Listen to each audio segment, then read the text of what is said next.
ሰላም ጤና ይስጥልን ውድ የሐሳብ ሚዲያ ቤተሰቦቻችን እንደምን ቆያችሁልን? ሳምንታዊ የሐሳብ ዊክሊ ፕሮግራማችን እንሆ ተጀምሯል። በዛሬ የሐሳብ ዊክሊ ፕሮግራማችን የምናነሳው እንግዲህ በሳምንት ውስጥ የነበሩ ከሀገር ውስጥ እንደዚሁም ደግሞ ከዓለም አቀፍ ጉዳዮችን መራርጠን ወደ እናንተ የምናደርስ ይሆናል። በዛሬ የሐሳብ ዊክሊ ፕሮግራማችን ከሀገር ውስጥ እንግዲህ በተለይ ደግሞ በዚህ ሳምንት የተመለከትናቸው የሰላም ስምምነቶች ምን አይነት ትሩፋትና ምን አይነት ደግሞ ጠቀሜታ አላቸው፣ እንደዚሁም እንደዚህ አይነት የሰላም ስምምነቶችስ በቀጣይ ምን አይነት ተግባራዊ ሁኔታ ሊደረጉ ይገባል፣ በሌሎች አካባቢዎችም ላይ እነዚህ የሰላም ስምምነቶች መቀጠል አለባቸው በሚለው ሐሳብ ላይ ሰፋ ያለ ውይይት እናነሳለን። ሌላ ሁለተኛ ጉዳያችን የሚሆነው እንግዲህ የውጭ ጉዳይ ሚኒስቴር ሰሞኑን እንግዲህ ከግብጽ ጋር ተያይዞ እንግዲህ ሰፋ ያለ መግለጫ ወጥቷል። እንደሚታወቀው የግብጽ መንግስታት እንደዚሁም ደግሞ የግብጽ የተለያዩ ሚዲያዎች በተለያዩ ጊዜያቶች በህዳሴ ግድብ ዙሪያ እንደዚሁም ደግሞ በአባይ ወንዝ ላይ የተለያዩ ሐሳቦችን ያመጣሉ። ከዚህም ጋር ተያይዞ እንግዲህ የኢትዮጵያን ጥቅም ራሷ ኢትዮጵያ ማስጠበቅ እንደምትችልና በህዳሴ ግድብ ወይንም ደግሞ ኢትዮጵያ በክልሏ በሚገኙ ሀብቶች ላይ ማንንም መጠየቅም ሆነ ማስፈቀድ እንደሌለባት የውጭ ጉዳይ ሚኒስቴር መግለጫ ያመላክታል። ከዚህ ጋር አያይዘን እንግዲህ የውጭ ጉዳይ ሚኒስቴር መግለጫና ከግብጽ መንግስታት እንደዚሁ ሚዲያዎች የሚወጡ መረጃዎችን አያይዘን እናቀርብላችኋለን። ሌላ ሶስተኛ ጉዳያችን የሚሆነው በዚህ ሳምንት ትልቅ የነበረው ደግሞ ዶናልድ ትራምፕ በዋይት ሀውስ ጋብዘው እንግዲህ የሩዋንዳና የዲሞክራቲክ ሪፐብሊክ ኮንጎን የሰላም ስምምነት አመጣዋል። ለ30 ዓመታት የፈጀውን ይህን ግጭት እንግዲህ የሰላም ስምምነት ያመጡት የአሜሪካው ፕሬዚዳንት በተለይ ደግሞ እዚህ የሰላም ስምምነት ላይ በርካታ አካላቶች ተሳትፏል። ይህም የሰላም ስምምነት በቀጣይ ተግባራዊ እንዲሆን ይጠበቃል። እዚህም ስምምነት ላይ እንግዲህ የአፍሪካ ህብረት አያይዞ በወጣው መግለጫ ይሄ ሰላም ስምምነት መልካም የሚባል ነው፣ በቀጣይም ይሄ ሰላም ስምምነት ተጠብቆ እንደዚሁም በቀጣይነት መቀጠል አለበት ሲል አያይዞ መግለጫ ወጣል። እዚህ ሰላም ስምምነቶች ላይ ምን ሀሳቦች ተነሱ የሚለውንም እናነሳ ነው የሚሆነው። የዛሬውን ፕሮግራም እኔ ዮርዳኖስና በረከት አብራናችሁን ቆዩ። በረከት እንዴት ነህ? ሁሉ ሰላም? እንደምናውቀው እንግዲህ የመጀመሪያ ጉዳያችን በዚህ ሳምንት በአማራ ክልል መንግስትና በአማራ ፋኖ ህዝባዊ ድርጅት አፋሕድ መካከል የተደረገ የሰላም ስምምነት አለ። ይሄ የሰላም ስምምነት እንግዲህ በተለይ ደግሞ በአንዳንድ አካባቢዎች ላይ ያሉ ግጭቶችን ወደ ሰላማዊ መንገድ መምጣት፣ ችግሮችን ወደ ወንበር አውርዶ በጠረጴዛ ዙሪያ መወያየትና እነዚህ ችግሮች ላይ ደግሞ ወደ መፍትሄ ሀሳቡ መድረስ ነው። እንደምናውቀው በሀገራችን በተለይ አሁን በአማራ ክልል ወደ 2 ዓመት የተጠጋው ግጭት እየተካሄደ ነው። ይህም ግጭት እንግዲህ በርካታ ተጎጂ የዚህ ግጭት ህዝብ ነው። ህዝብ ደግሞ እነዚህ አይነት መፍትሄዎች እንዲመጡ የተለያዩ ስራዎችን ያደርጋል። ከእነዚህም አካላቶች ጋር ውይይት እያደረገ ይገኛል። ይሄ የሰላም ስምምነት ደግሞ በቀጣይ የሀገሪቷን የሰላም ሂደቶች ትልቅ አስተዋጽኦ ይኖረዋል። የሰላም ስምምነት በጣም አስፈላጊ ነገር ነው። በረከት እንደምናውቀው የሰላም ስምምነት ሲኖር ነው ሀገር የምታድገው፣ ሀገር የምበለጽገው። ምክንያቱም ሁሉም ሰው ችግሩን መፍታት ያለበት በውይይትና በመነጋገር ነው። ሀሳብ ልዩነት ሊኖር ይችላል፣ ይኖራልም። እነዚህ ሀሳብ ልዩነቶችን በጠረጴዛ ዙሪያ መወያየት እንጂ በሌሎች ሀሳቦች ወደ ግጭት፣ ወደ ውጊያ፣ ወደ ጦርነት መግባቱ አስፈላጊ አይደለም። ከዚህ በፊት ተመልክተናቸዋል። በተለይ ደግሞ ባለፈው ጊዜ በትግራይ ክልል የነበረው ግጭት ምን ያህል ውድመት ሲያስከትል ነበረ። እነዚህ ውድመቶች ወደ ሰላማዊ ስምምነት መጥተው ነው። በተለይ ደግሞ የፕሪቶሪያ የሰላም ስምምነት ነው የትግራይን የሰላምና ጸጥታ ጉዳይ ያሰፈነው። እነዚህ የሰላም ስምምነቶች በቀጣይም አስፈላጊ ናቸው። በዚህ ሳምንት እንግዲህ በአማራ ክልል መንግስትና በአማራ ፋኖ ህዝባዊ ድርጅት አፋሕድ መካከል የተደረገው የሰላም ስምምነት ደግሞ ትልቅ የሰላም ጭምጭምታ ያለው ነው። በቀጣይ ጊዜያቶች እነዚህ የሰላም ስምምነት መቀጠል አለባቸው። ሰላም ለህዝብ ወሳኝና አስፈላጊ ጉዳይ ነው። እነዚህን ስምምነቶች ደግሞ ለማስፈጸም እንደ አፍሪካ ህብረትና እንደ ኢጋድ ያሉ ትልልቅ አካላቶች በዚህ የሰላም ስምምነት ላይ ተገኝተው ነበር። እነዚህ አይነት የሰላም ስምምነቶች ላይ በረከት በተለይ ደግሞ የአፍሪካ ህብረትና ኢጋድ ተሳትፎ ትልቅ ሚና አለው።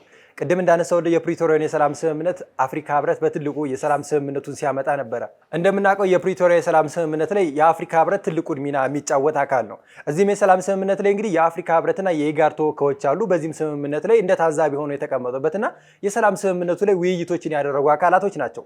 የአፍሪካን ችግር በአፍሪካዊ መፍትሄ ነው። በተለይ ደግሞ ኢትዮጵያ የአፍሪካ ህብረት መቀመጫ በመሆኗ የኢትዮጵያን የውስጥ ግጭት ደግሞ የአፍሪካ ህብረትም ሆነ በኢጋድ አማካኝነት የሰላም ስምምነቶች ማምጣት ትልቅ አስተዋጽኦ ይኖረዋል። የሰላም ስምምነት በጣም አስፈላጊና ወሳኝ ሂደት ስላለው በተለይ ደግሞ ይሄ የሰላም ስምምነት በጣም ትልቅ እመርታ ያለው ነው። እነዚህ ሁለት አካላቶች ደግሞ ይሄ የሰላም ስምምነት በቀጣይ ተግባራዊ ሆኖ በሌሎች አካባቢም የሚስተዋሉ የአንዳንድ አለመረጋጋቶች ወደ ሰላማዊ ሂደት መምጣት አለባቸው። ለኢትዮጵያ ሰላምና መረጋጋት የሰላም አስፈላጊነት ትልቅ ሚና ያየንበት ሳምንት ነውና እንደው በረከት ይህን የሰላም ስምምነትና አፍሪካዊ ችግሮችን በአፍሪካ መፍታት በሚባለው ሀሳብ ላይ ምን አይነት ሀሳቦችን ታነሳለህ? እውነት ነው። የሰላም ስምምነቱ አስደሳች መለመድ ያለበት።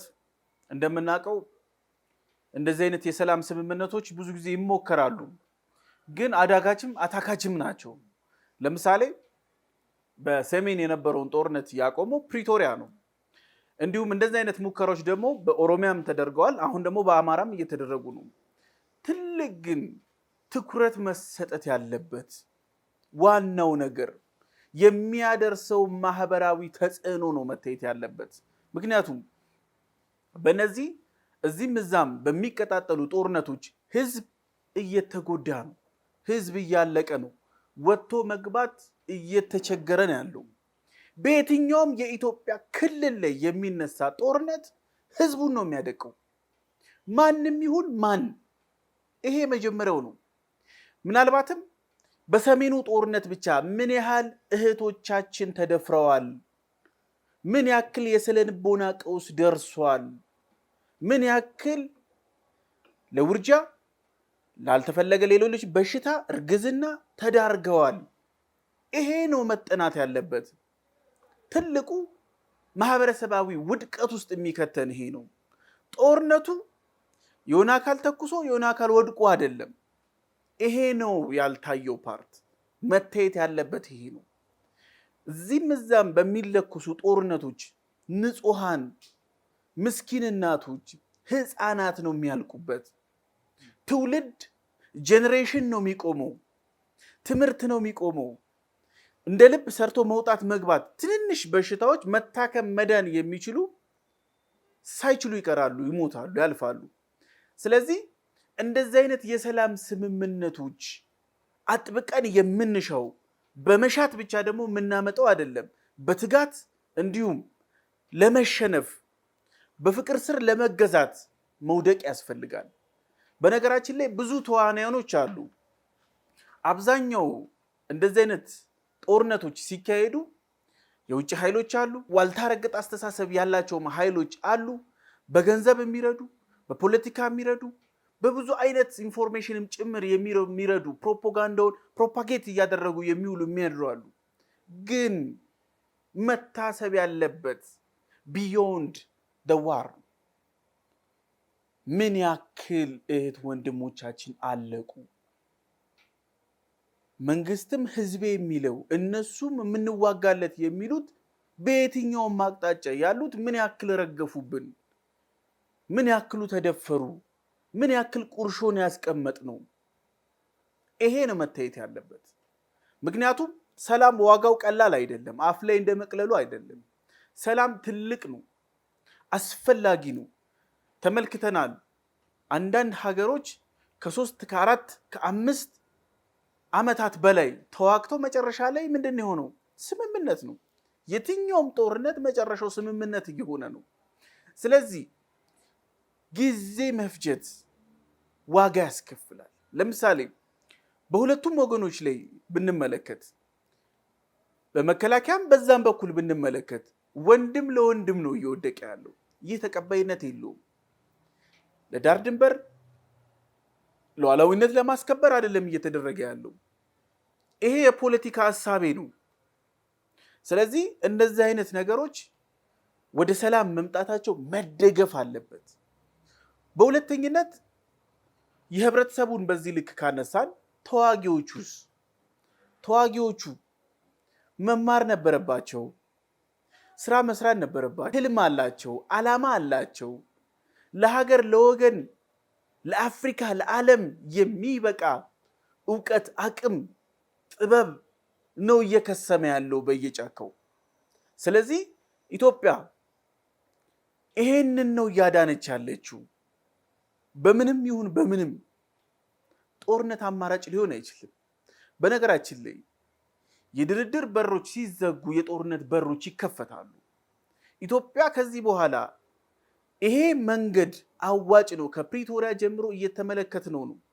በሰሜኑም በኦሮሚያም በአማራም እየሄደ ነው። ይሄ መለመድ አለበት። ይሄ መስፋት አለበት። እነ ኢጋድ እና አፍሪካ ህብረት በደንብ ኢንቮልቭ እያደረጉ ነው። ይሄ በጣም ይበል የሚያሰኝ ነው። በነገራችን ላይ እኛ ኢትዮጵያውያን ባህላችንም በሽምግልና ብዙ ነገር ማለቅ ይችላል። ስለዚህ እንደዚህ አይነት የሰላም አማራጮች መደገፍ አለባቸው። የትኛውም አስተሳሰብ በፖለቲካዊ ትግል መሳካት ይችላል። በጠመንጃ አይደለም አውሮፓ ያደገው። አሜሪካ ትልቁን ዲሞክራሲ ስትገነባ በጠመንጃ አይደለም። ስለዚህ ብዕርን መፍራት የለብንም፣ ሐሳብን መፍራት የለብንም። ስለዚህ እንደዚህ አይነት ሂደቶች የሚደገፉ ትውልድ ያዳኑ፣ ይሄ ኢትዮጵያ ዝንት ዓለም ስትሽከረከርበት የነበረውን የጦርነት አዙሪት ውሃ ቅዳ መልስ የሆነውን ሂደት ሙሉ በሙሉ የቀየረ ትዕምርታዊ የሆነ ለውጥ የታየበት ነው። በጣም ደስ ብሎኝ ነው ያየሁት ዜናውንም ራሱ። እንደዚህ አይነት የሰላም ስምምነት በጣም አስፈላጊና ወሳኝ ናቸው። በተለይ ደግሞ እንደ ኢትዮጵያ ያለ አሁን በማደግ ላይ ያለ ኢኮኖሚ ያላት ሀገር ቀጠናው ያለበትን ውጥረት እናውቃለን። በረከት ጎረቤቶቻችን ለኢትዮጵያ አይተኙም። የውስጥ ችግሮችን ደግሞ ቶሎ በሰላማዊ ስምምነት መፍታት ማለት የቀጠናውን ሰላምና መረጋጋትም ላይ ትልቅ አስተዋጽኦ ይኖረዋልና እንደዚህ አይነት የሰላም ስምምነቶች ይቀጥል ነው የምንለው። በረከት ወደ ሁለተኛ ጉዳያችን ስንሻገር ከዚሁ ጋር አያይዘን እንግዲህ የቀጠናው ውጥረትን የምታመጣው ግብጽ፣ የማትለወጠዋ ግብጽ የማይለወጡ የውጭ ፖሊሲዋና የማይለወጡት አመራሮቿና ሀሳባቸው ነው። እንደምናውቀው በቅርብ ጊዜያቶች በተለያዩ ሚዲያዎች ላይ እድሉን ባገኙበት የትኛውም የግብጽ መንግስትም ሆነ የግብጽ ሚዲያ በተለይ ደግሞ ታላቁ ኢትዮጵያ ህዳሴ ግድብ መጠናቀቅን ተከትሎ ጉዳት ያልደረሰባቸውን የአባይ ወንዝን እንደ ችግር እያነሱ ኢትዮጵያ ላይ ከፍተኛ ዘለፋና ያልሆነ የሐሰት ፕሮፓጋንዳዎችን እያነሱ እንመለከታለን። ከዚህ ጋር እያይዞ እንግዲህ የውጭ ጉዳይ ሚኒስቴር በሰሞኑ መግለጫ ወጥቷል። ከመግለጫውም ላይ እንግዲህ የግብጽ ባለስልጣናት በተደጋጋሚ በኢትዮጵያ ላይ ክስንና ያልሆነ ውንጀላዎችን ያነሳሉ። ይሄ ደግሞ ተገቢ አይደለም ብለዋል። እንደምናውቀው የግብጽ የውጭ ጉዳይ ሚኒስቴር በተለይ በድር አብደላቲን ባገኙት በየትኛውም አጋጣሚ የግብፁ ፕሬዚዳንት አብዱል ፈታህ አልሲሲ በየትኛውም ሁኔታ ላይ ህዳሴ ግድብን ሳያነሱ አያልፉም። ሲያነሱም ኢትዮጵያን በመወንጀል ኢትዮጵያ ላይ ክስ በመመስረትና ኢትዮጵያ በህዳሴ ግድብ ግብጽንም ሆነ ሱዳንን እየጎዳች ነው፣ የተፋሰሱ ሀገራትንም ልታስርብ ነው የሚል ሀሳብ ነው የሚነሳው። ነገር ግን ህዳሴ ከተመረቀ እንግዲህ በርካታ ወራቶችን አሳለፍን። በዚህም ሁኔታ ውስጥ አንድም ሆነ 2 ሊትር የጎደለ የአባይ ውሃ የለም። እነዚህ ሁኔታዎች ደግሞ በተለይ የኢትዮጵያን የውስጥ ችግሮችን ማባባስ እንደዚሁም ደግሞ በቀጠናው የኢትዮጵያን ተጠሪነት ለማስኬድ የምትሄደው ግብጽ ነች። ግብጽ አሁንም ቢሆን በቀኝ ግዛት አስተሳሰብ ላይ ነው ያለችው። በ1929 የተስማማችውን በተለይ ደግሞ በቀኝ ግዛት ዘመን የነበረውን እሳቤ አባይ የኔ ብቻ ነው የሚለውን እሳቤ አሁንም በተለያዩ ሚዲያዎች ላይ የምትገልጸው ግብጽ አለች። እነዚህ ሂደቶች ደግሞ የኢትዮጵያን ስም ወደ ማኮሰስ ወይንም ደግሞ ኢትዮጵያ ላይ ክስ መመስረት ግብጽ እንደተጎጂና እንደተበደለ ሰው ራሷን ሁሌ ማስመሰል የምትሄድበት ሂደት አለ። ህዳሴ ከተጀመረ ጀምሮ በተለያዩ ዓለም አቀፍ ሁነቶች ላይ ስትከሰል ኖራለች። ዛሬም ህዳሴም ከተጠናቀቀ በኋላ ደግሞ እንደዚህ አይነት ሂደቶች አሉ። ከዚህ ጋር እያይዘው እንግዲህ በድር አብደላቲን በተለይ ደግሞ ከሰሞኑ በተለያዩ ጊዜያቶች የሚያነሱት ከኢትዮጵያ ጋር በህዳሴ ግድብ ዙሪያ ያለንን ድርድር አቁመናል፣ አብቅቷል ይለዋል። ነገር ግን ከህዳሴ ጋር ከዚህ በኋላ በምን አይነት ሁኔታ ነው መደራደር ያለባቸው? ከዚህ በፊት የነበሩ የድርድር ስምምነቶችን ጥሰው የሚወጡት በስምምነቱ ላይ እንከን የሚያወጡት እነሱ ሆነው ሳለ ነገር ግን ህዳሴ ከተመረቀ በኋላ አይ ከኢትዮጵያ ጋር በህዳሴ ግድብ ዙሪያ አንወያይም፣ ንግግር አናደርግም። ይሄ ማለት ኢትዮጵያን እንደ ወንጀለኛና ኢትዮጵያን እንደ ጥፋተኝነት አሁንም የምታይበት ሂደት አለና ግብጽ አሁንም ውይይትና ድርድርን አልፈልግም ብላለች።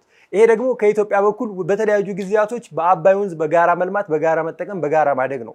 እንደምናውቀው የአባይ ወንዝ መነሻ ሆና በተለይ ደግሞ ከፍተኛውን የውሃ ድርሻ የምታወጣው ኢትዮጵያ ሆና በውሃ የመልማትና የማደግ መብት አላት። ታላቁ ኢትዮጵያ ህዳሴ ግድብም ለኢትዮጵያ ብቻ አይደለም ጠቀሜታው፣ ለጎረቤት ሀገራቶችም ጠቀሜታ አለው። ይሄ ደግሞ የራስን ሀብት ተጠቅሞ ጎረቤቶችን ሳትጎዳ መኖር ነውና ግብጽም ሆነ ሱዳን አሁን ባልተጎዱበት ሁኔታ ኢትዮጵያ ላይ እየወጡ ያሉ መረጃዎች፣ ኢትዮጵያ ላይ የሚደርሱ ጫናዎች ተገቢ አይደለም በማለት የውጭ ጉዳይ ሚኒስቴር ከሰሞኑ መግለጫ ወጥቷል። ይሄ መግለጫ እንግዲህ ግብጽ በምትሄድበት የኢትዮጵያን የውጭ ፖሊሲና የውስጥ ፖሊሲዎቿ ላይ በጣም ትልልቅ ተጽዕኖዎችን የሚያመጣ እንከኖች ይኖረዋል። ምክንያቱም ሁሌ አንተ ወንጀለኛ፣ ሁሌ አንተ ጥፋተኛ የምትደረግ ከሆነ ይሄ በዓለም አቀፍ ደረጃ ያለህን ከፍታና ዝና ሊያወድሞ ስለሚችል ግብጽ አሁንም እየሄደችበት ያለው ሁኔታ ተገቢ አይደለም፣ ከዚህ ስራዋ ልትቆጠብ ይገባል ሲል የውጭ ጉዳይ ሚኒስቴር መግለጫ ወጣል። እንደ በረከት የውጭ ጉዳይ ሚኒስቴር መግለጫንና የግብጽ አካሄድ እንደምን ትመለከተዋለህ? እውነት ነው፣ ግብጽ አንድ ትልቅ ስህተት ሰርታለች። ግብጽ የሰራችው ስህተት ትልቅ የዲፕሎማሲም የፖለቲካም ኪሳራን ያጋጠማት። ግብጽ የውስጥ የፖለቲካ ችግሯን ፎከስ ሽፍት ለማድረግ ነው የተጠቀመችበት የአባይ ግድብን። ለዛ ነው ስህተቱ። ምክንያቱም የግብጽ መንግስታቶች ተቀያይረዋል። ይሄ የአባይ ግድብ ከተጀመረ ጊዜ ጀምሮ ግን ተመልክተህ ከሆነ አቋማቸው ተመሳሳይ ነው። ምክንያቱም ለወጥ ማለት አልቻሉም። ግድቡ ይጎዳናል የሚል ነው። ምክንያቱም የውስጥ የፖለቲካ ኪሳራቸውን የህዝቡን ሀሳብ ልትጠማ ነው፣ ግብርና ሊደርቅ ነው፣ ዋተር ሪዘርቫችን ሊያልቅ ነው። ይሄንን ነበረ ፕሮፓጌት ሲያደርግ የነበረው። ስለዚህ የህዳሴ ግድቡ ኢትዮጵያ አፏን ዘግታ ሰርታ አጠናቀቀችው። በዚህ ሂደቶች ውስጥ ከ13 ዓመት በላይ ትልቅ የዲፕሎማሲ ፍትጊያ ነበረ። ግብጽ አፍሪካዊት ሀገር ብትሆንም ጉዳዩን ወደ አረብ ሊግ ተወስደዋለች፣ ወደ አሜሪካ ተወስደዋለች፣ ወደ አውሮፓ ህብረት ተወስደዋለች። ስታሽከረክረው ነበረ። ይሄ የግብፅ እሳቤ የግብፅ የውጭ ጉዳይ ሚኒስትር በድር አብድላቲ እንዳሉት 13 ዓመት ሙሉ ምንም ፋይዳ አላገኘንም ብለዋል። ይሄ ንግግራቸው እውነት ነው። ፋይዳ ያላገኙት ስምምነት ላይ ሊደረስ ሲል ግብፅ ጥላ ትወጣለች። ምክንያቱም ግብፅ ያንን የምታደርገው ሁን ብላ ነው። የተራዘመ ድርድር ስለምትፈልግ ነው። የተራዘመ ድርድር ደግሞ የምትፈልገው የውስጥ ፖለቲካዋን እንደ ማርገቢያ ስለተመለከተችው ነው። ግን ግብፅ አንድ ነገር አልተረዳችም። ግድቡ እንደሚያልቅ አላመነችም ነበር። ግብፅ ኢትዮጵያ ውስጥ ባላት የፕሮክሲ ጦርነት የእጅ አዙር ጦርነት ላሸንፍ ላስቆመው እችላለሁ ብላ ስለገመተች እንዲሁም ኢትዮጵያ ላይ ዓለም አቀፍ ጫናዎችን አድርሼ ግድቡን ላስቆመው እችላለሁ ብላ ነበር ያሰበችው። የኢትዮጵያውያንን ልብ አልተረዳችውም። ይሄ ዋጋ አስከፈላት። በአሁኑ ሰዓት ላይ የግብፅ ፖለቲካ ላይ በሰፊው የሚቀነቀነው ይሄ ጉዳይ ነው። ግብፅ ጥርስ አልባ አንበሳ ሆናለች፣ ከዛቻ አልዘለለችም የሚል ንግግር ነው ያለው። በነገራችን ላይ የውጭ ጉዳይ ሚኒስቴሩ አንድ ጥያቄ ቀርቦላቸው ነበር። በአዊሶም ወደ ሶማሊያ የመጣችሁት ሰላም ለማስከበር ነው ወይንስ ለኢትዮጵያ ተብለው ሲጠየቁ ለጋዜጠኛው ምን አሉት መሰለ? የማይገናኝ አታገናኝ። አይ ኢትዮጵያ እዚህ ጉዳይ ላይ ስጋት አላት። አይ እኛ ተጠርተን ነው። ማን የጠራቸው? የሶማሊያ መንግስት ጠርቶን ነው ያሉት። እውነት ለመናገር ኢትዮጵያ ከሶማሌላንድ ጋር ስምምነት ስታደርግ አይደለም ወይ የግዛት አንድነት ብላ ግብፅ ስትጮህ የነበረው? ማን ዌልካም ያላቸው? ራሳቸው ናቸው የመጡት። እዚህ ቀጠና ላይ መቀመጣቸው ዋጋ ያስከፍላቸው ይሆናል እንጂ የሚያተርፉት ነገር የለም። ከኢትዮጵያ በቅርብ ርቀት ላይ መቀመጥ እነሱ እንደ ኢትዮጵያን እንደ ማሸበር እንደ መክበብ ነው የሚመለከቱት። ግን እርባና ቢስ ነው። ኢትዮጵያ ይህንን ግድብ ስገድበው ለሱዳን 40 ኪሎ ሜትር ብዙም ያልዘለለ ርቀት ላይ ነው ያስቀመጠችው። ይሄን ያደረገችው ኢትዮጵያ ግድቡ ለሰላማዊ ዓላማ እንጂ ታንኮል፣ ሴራ፣ ሸር አለመሆኑንም ለማሳየት ነው። ምክንያቱም ኢትዮጵያ ይሄንን ግድብ ስትገድበው የመልማት ዓላማ ነው ያዘችው። ግብፅ አንድ ነገር ትሸወዳለች። ከ86% በላይ ከኢትዮጵያ ተራሮች የሚመነጨው አባይን እናንተ አትጠቀሙት እኔ ልጠቀመው ማለት ከዚህ በላይ ቂልነት የለም። ሁለተኛ ችግሯ ምን መሰለ? የቅኝ ግዛት ውሎች ነው ይፈጸሙልኝ እያለች ያለችው። ለዛ ነው ከኢትዮጵያ ጋር ከ13 ዓመት በላይ የኢትዮጵያ ዲፕሎማቶች ይሄን ነገር ማስታረቅ ያልቻሉት ለዛ ነው። ምክንያቱም ኢትዮጵያ ከዚህ በፊት የተፈረሙ ውሎች ላይ ሁለት ውሎች አሉ። አንደኛው ግብፅና ሱዳን የፈረሙት ነው። ከ80% በላይውን ለግብፅ እንዲሁም የተቀረውን ለሱዳን ነው የሚሰጠው። ሁለተኛው ደግሞ በጣም አስቂው ግብፅና እንግሊዝ ነው የፈረሙት። ኢትዮጵያ በሁለቱም የለችም። የሌለችበትን ስምምነት ተቀበይ ነው እየተባለች ያለችው። ይህ በዓለም አቀፍ ሕግ አስቂ ነው። ሁለተኛ እስቲ አንድ ነገርን እናስበው። ከግብፅ መንጭቶ ኢትዮጵያ የሚመጣ ቢሆን ግብፅ ሳገድበው ትቀራለች? ይህ የማይመስል ነገር ነው። ግብፅ አስዋንን ስገድብ ኢትዮጵያን አሳውቃለች?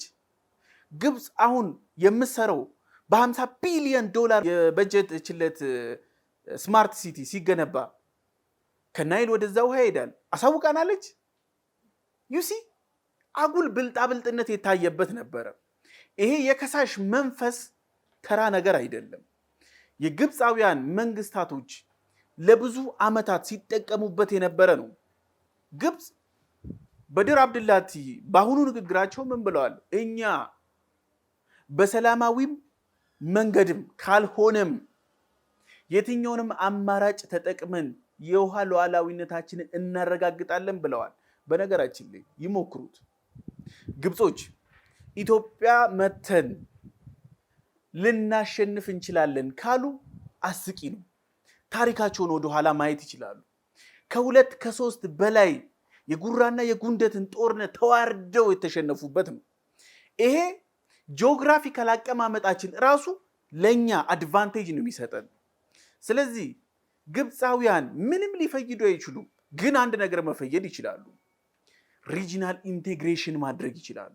ኢትዮጵያ ኢነርጂ ትሰጣለች፣ መጠቀም ይችላሉ። ኢትዮጵያ አረንጓዴ አሻራ ላይ እየሰራች ነው። ኢትዮጵያ የምትሰራው የአረንጓዴ አሻራ ፕሮጀክት ከኛ በላይ ለግብፅ ነው የሚጠቅመው።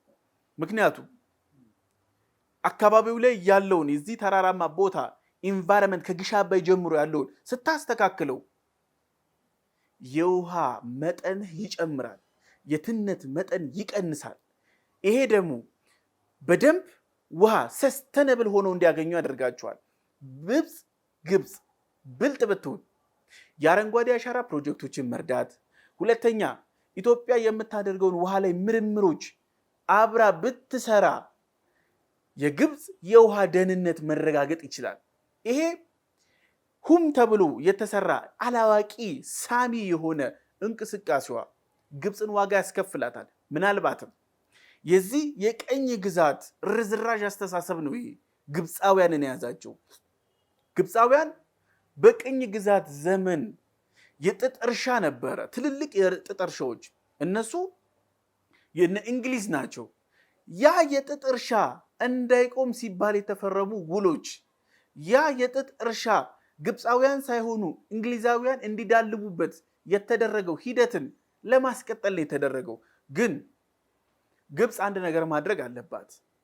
በአሁኑ ሰዓት ላይ የተፋሰሱ ሀገራትን ሙሉ በሙሉ ፍትሃዊ የሆነ ሰላማዊ የሆነ በጋራ የመልማት የመጠቀምን የናይል ኢኒሼቲቭ ቤዚን ኢኒሼቲቭን መቀላቀል መቻል አለባት። ይህንን ካላደረገች ግብፅ ጉንጭ አልፋ ፖለቲካ ውስጥ ነው የምትወድቀው። እንዲሁም እስከ ዛሬ ድረስ የተጠቀሙበት የውጭ ጉዳይ ፖሊሲያቸው አለመስራቱ አንድ ማሳያ ነው። የግብፅ ፖለቲካ እንዲስተካከል ከተፈለገ የውጭ ጉዳይ ፖሊሲዋን መቀየር የግድ ይላታል።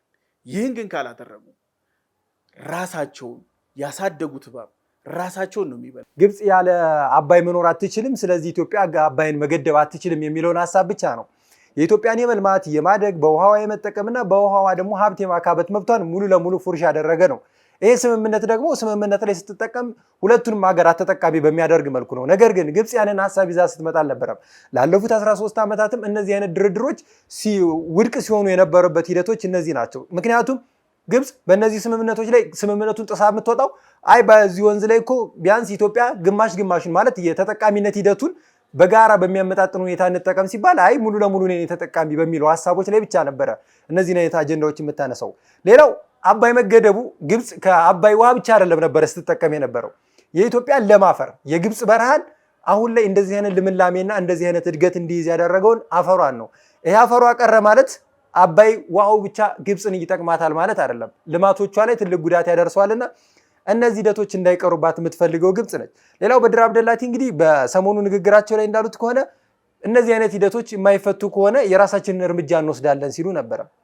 እነዚህ አይነት እርምጃዎችንም እየተመለከትናቸው ነው። በተለይ የኢትዮጵያ ጎረቤት ሀገራቶችና ዙሪያዎችን ስንመለከት ግብፅ በራሷ አካሄድ እየሄደች ነው። ያልሆኑ ስትራቴጂካዊ ፖሊሲዎችን እየተከተለች ነው። የኢትዮጵያን በተለይ ደግሞ ከጎረቤቶቿ ጋር የማቆራቆዝ እና ከጎረቤቶቿ ጋር ያልሆነ ሰጣ ገባ ውስጥ ለማስገባት እንቅስቃሴዎች ያሉና የግብፅ መንግስት እንዲያውም እንደ ጥያቄ አንስቶ ኢትዮጵያ ነበረ ግብፅ ላይ አሁንም ክስ ማንሳትም ያለበት። ምክንያቱም የኢትዮጵያን የውስጥ ችግሮች ላይ እጁ አለበት፣ በኢትዮጵያ ደግሞ በጎረቤት ሀገራቶች ላይ ያልሆኑ እንቅስቃሴዎችን ታደርጋለች ሲል የውጭ ጉዳይ ሚኒስቴር መግለጫውም ላይ ወጣልና እነዚህ ሂደቶች በኢትዮጵያ በኩል ነበረ ክስ መነሳት ያለባቸው። ነገር ግን ግብፅ የራሷን ስተት ራሷ በምታነሳው ክስ ነው አጉልታ የምታሳየው። ይህም በዓለም አቀፍ ደረጃ ተቀባይነት የለውም። በረከት እንግዲህ ካለን ሰዓት አንጻር መጨረሻ ጉዳያችን አጠር አድርገን እናንሳው። የዶናልድ ትራምፕ በተለይ ደግሞ በዲሞክራቲክ ሪፐብሊክ ኮንጎ እና በሩዋንዳ መካከል የተደረገው ትልቅ የሰላም ስምምነት ነው። እነዚህ ሁለት ሀገራቶች ላለፉት 30 ዓመታት በርካታ ውጊያዎችን ሲያካሄዱ ነበረ። ይህም ግጭት ለረጅም ዓመት የቆየበት አካባቢ ሁለቱም አካላቶች በማዕድን ፍላጎታቸው የተመለከትነውን ግጭት ነው። ነገር ግን ዶናልድ ትራምፕ እንግዲህ ዋይት ሀውስ ድረስ ጋብዘው እነዚህን ሁለት ሀገራቶች ወደ ሰላም ስምምነት አመጣዋል። ይሄ የሰላም ስምምነት ለአፍሪካ በተለይ ትልቅ ጠቀሜታ አለው። የአፍሪካ ችግሮች ሁልጊዜ ከመባባስ ይልቅ እንደዚህ አይነት መፍትሄ መምጣት አለባቸው። ለረጅም ዓመታት 30 ዓመት የፈጀ እንግዲህ የግጭት በጣም ቀላል የሚባል አይደለም። በሚሊዮን የሚሆኑ ዜጎችን ቀጽፏል። በርካታ ውድመቶች ደርሷል። እነዚህ ሁለት ሀገራቶች በጋራ ሰርተው በጋራ ተባብረው መልማት ያለባቸውን ሂደት እንኳን ምን ያህል እንዳደናቀፈ መመልከት እንችላለን። እነዚህ ሂደቶች እንግዲህ ወደ ሰላም ስምምነት መጥተዋል። ከዚህ ጋር ተያይዞ እንግዲህ የአፍሪካ ህብረት ሊቀመንበር መሐመድ አሊ ዩሱፍም ይሄ የሰላም ስምምነት በጣም ትልቅና በጣም ደግሞ ለአፍሪካ ትልቅ እፎይታን የሚፈጥር ነው፣ እነዚህ ሁለት ሀገራቶች የመጡበት የሰላም ስምምነት ጥሩና መልካም ነው፣ የአሜሪካው ፕሬዚዳንት ዶናልድ ትራምፕም ላደረጉት የሰላም ስምምነት እናመሰግናለን የሚል መልእክታቸውን አስተላልፈዋል። እንደምናውቀው በሩዋንዳና በኮንጎ መካከል ይሄ ግጭት ረጅም ዓመት ከመቆየቱም በላይ ግጭቱ በጣም እየተባባሰ ወደ ሌሎች ጎረቤት ሀገራቶችም የመስፋፋት አዝማሚያዎችን ስንመለከት ነበረ። እዚህ ግጭቶችም ላይ ሌሎች ሀገራቶች ሲሳተፉ ነበረ። ሌሎች ሀገራቶች በተለይ የአውሮፓ ሀገራቶች በዚህ አካባቢ ያለው ማዕድን ፍለጋ ይመጣሉ፣ የራሳቸውን ታጣቂ ያስታጥቃሉ፣ ግጭቱን ያባብሳሉ፣ የጦር መሳሪያቸውን ይነግዳሉ። ለበርካታ ዓመታት የፈጀውን እንግዲህ ግጭት ወደ ሰላም ስምምነት ያመጡበት ትልቅ ሁኔታ አለ። እዚህ የሰላም ስምምነት ላይ አንጎላ፣ ቡሩንዲ እንደዚሁም ኬንያ የተለያዩ የአፍሪካ ሀገራት መሪዎች ትልልቅ ተሳትፎ አድርገዋል። የአፍሪካ ህብረትም ትልቁ ሚና ይጫወታል። በዚህም ጋር እያይዘው እንግዲህ ዶናልድ ትራምፕ ምክትል ጠቅላይ ሚኒስትራቸውን ጨምረው ሌሎች እንደነ ኳታር እና የተባበሩት አረብ ኤምሬትን ጨምረው ምስጋና አቅርበዋል። ይህም ትልቅ የሚባል ስራ ስለተሰራ በተለይ ደግሞ አፍሪካ ውስጥ ያሉ ችግሮችን ለመፍታት በርካታ የአውሮፓ ሀገራቶች ወይም ደግሞ ያደጉ ሀገራቶች ግጭቱን ለማባባስና ጦር መሳሪያ ለመነገድ እንጂ የሚጠቀሙበት ወደ ሰላም ስምምነት ለማምጣት አንመለከትምና እንደው በረከት ዶናልድ ትራምፕ ያመጡትን ይህን የሰላም ስምምነት እንደምን ተመለከትከው? እውነት ነው። የዚህ የሰላም ስምምነትን ስንመለከተው ብዙ ተዋናያኖች ነበሩት። ለምሳሌ እንኳን ብንመለከት በትልቁ የአሜሪካን ጃይንት የተባሉ የቴክኖሎጂ ካምፓኒዎች በእጅ አዙር እዚህ ጦርነት ውስጥ ነበሩ። ይሄ እውነት እንደተባለው የሴኪዩሪቲ ጉዳይ የአማጽያን ጉዳይ አልነበረም። ይሄ ጉዳይ ከ3 አስርት ዓመታት በላይ ውጊያው ሲካሄድ የነበረው የኮንትሮባንድ ቢዝነስ ነው። ሁለተኛ የሁለቱ አካላቶች በኩል ያለው የመልማት ፍላጎት ብቻ አይደለም፣ የሪሶርስ ፖለቲካ ስለያዛቸውም ጭምር ነው።